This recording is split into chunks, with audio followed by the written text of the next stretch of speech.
जब संपूर्ण नागलोक भय में था, जब आकाश में पंखों की गर्जना मात्र से पृथ्वी कांप उठती थी, तब नागराज वासुकी ने शस्त्र नहीं उठाया, उन्होंने युद्ध का आह्वान नहीं किया, उन्होंने प्रतिशोध का मार्ग नहीं चुना, उन्होंने अपनी अपार शक्ति को महाकाल शिव के कंठ में अर्पित कर दिया। यही वह क्षण था जहां सनातन धर्म ने स्पष्ट कर दिया, शक्ति से बड़ा संयम है।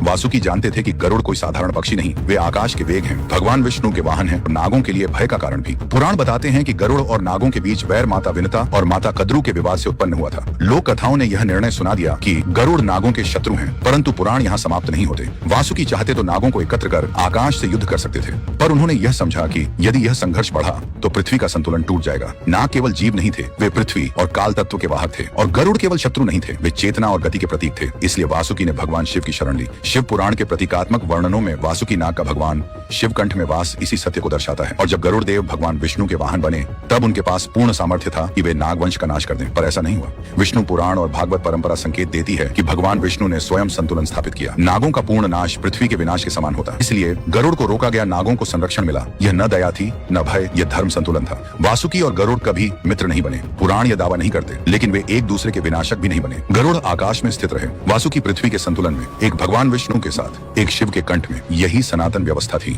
कहानी का निष्कर्ष यह है कि सनातन धर्म विरोध को मिटाता नहीं, वह उसे मर्यादा में बांध देता है। वासुकी ने सिखाया, यदि शक्ति धर्म से बाहर जाए तो वही शक्ति विनाश बन जाती है, और गरुड़ देव ने दिखाया, यदि वेग संतुलन से मुक्त हो जाए तो सृष्टि टिक नहीं सकती। इसलिए आज भी गरुड़ पूज्य है, नाग पूज्य है, दोनों धर्म में बंधे हैं। यही सनातन धर्म की विजय है। गरुड़ का असली अर्थ यह है, जब धर्म को आगे बढ़ाना हो तो जागरूक रहो और देर मत करो।